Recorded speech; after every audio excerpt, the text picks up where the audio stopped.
O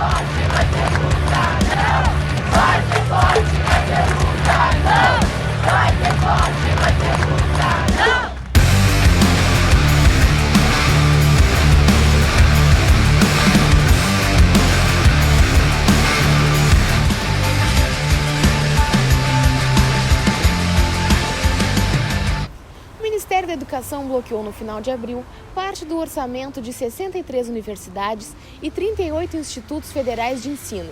O bloqueio é de 30% das despesas não obrigatórias, como investimento em construção de salas de aula, laboratórios e projetos de pesquisa. Além disso, com investimentos terceirizados, como os gastos com luz e água. A decisão no final de abril gerou protestos por todo o país. Cerca de 170 cidades do Brasil manifestaram-se contra os cortes na educação. Em Pelotas, as manifestações ocorreram no entorno do Mercado Central. O ato transformou-se em marcha até o prédio do Sul. A gente nem consegue pensar de maneira individual, parece, porque é meio egoísta, porque todo mundo se afeta, né? Mas eu não sei, entendeu? Eu não sei se eu acabo meu semestre. Quer dizer, o meu semestre eu acabo, porque as portas estão para ser fechadas em setembro. Mas e aí, o meu último ano de faculdade? E o meu sonho do diploma? Onde sabe? O que vai acontecer com a gente? O grupo de pesquisa que eu participo. Então tu vê professores sendo cortados, tu vê um ato de retaliação imenso. Isso é reflexo de um declínio de democracia, entendeu? É o quê? O que o governo quer? Nos quer ignorante. Por que cortar a educação?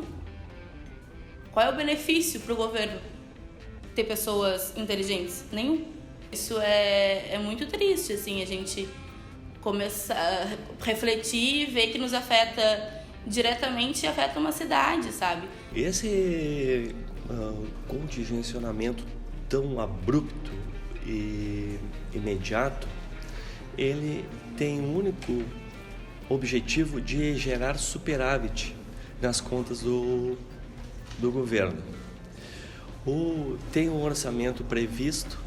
É verdade que há uma redução, né, na arrecadação em função de uma crise mundial que realmente afetou também o Brasil, mas existem prioridades. Eu acredito que a educação deveria ser uma das prioridades, mas objetivando assim, os cortes, eles no primeiro momento descontinuam uma série de pesquisas da administração das universidades, da educação, e vem em prejuízo e pode ser que gere algum superávit para o governo, mas não deveria ser dessa forma. Eu acho que eu e alguns colegas e a própria sociedade sabe que existem alternativas de poupar orçamento da União de uma forma mais equilibrada, não especificamente já apontando, né, as armas e atacando a universidade pública brasileira com classificações, como diz o ministro, que está se fazendo muita balbúrdia. Isso é um absurdo, né? O que esse corte impacta na nossa vida, né, como estudante? Entre os alunos da UFPEL, acho que dá para dizer que a grande maioria não é pelotense, né? Então, devido ao SISU, vem todo um pessoal de fora do estado, do Brasil inteiro. Então, esse pessoal ele depende do transporte que a UFPEL hoje disponibiliza. São 3 restaurantes universitários também para dar um auxílio na alimentação de todos os estudantes, né? Onde existem bolsistas que não pagam por essa alimentação e dependem 100% dessa alimentação gratuita. E para o restante, que é apenas R$2, que também é uma ajuda imensa.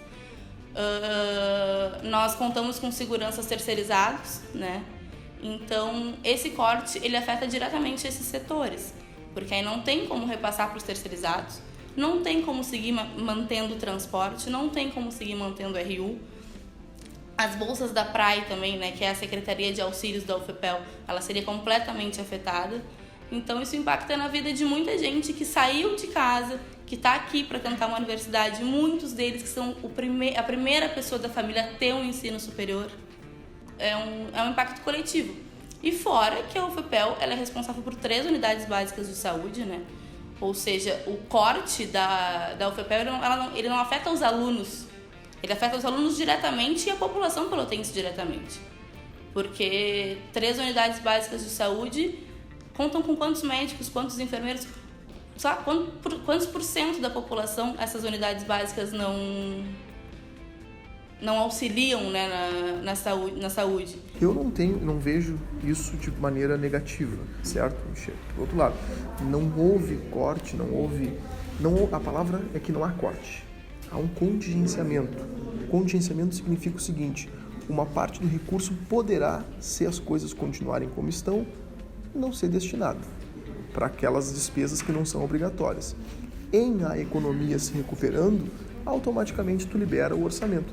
Imagina que o país é como se fosse uma empresa ou como se fosse a vida da gente. Tá? Então, no final de cada ano, cada governo faz um orçamento. E esse orçamento ele estima que ele terá no ano seguinte receitas.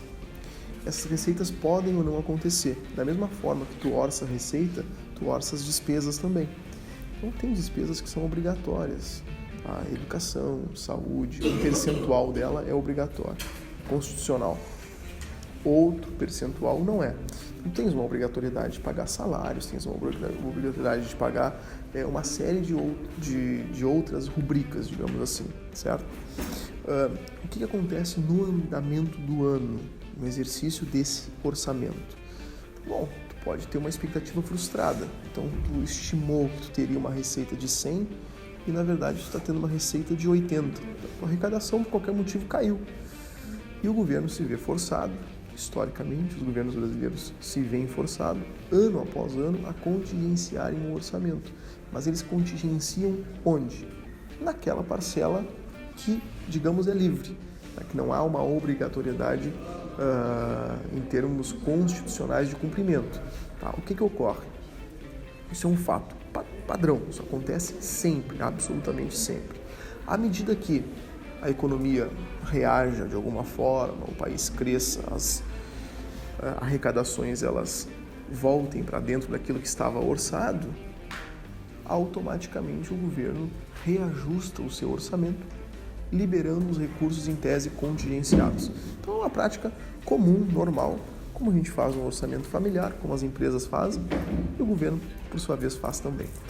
Eu acho que não há dúvidas que o propósito do governo é fazer um desmonte da educação pública, né? E para nós aqui, falando localmente, isso afeta os 96 cursos de graduação que a UFPEL tem e as centenas de projetos de extensão, pesquisa e ensino. Então eu acho que a gente tem que se unir, como foi dia 15, como foi dia 30, como a gente está se planejando agora para o dia 14, e tem que somar, porque a gente não pode deixar com que isso aconteça, entendeu? Lembrando que a educação pública, gratuita e de qualidade é um direito nosso. Ela não pode ser tirada da gente.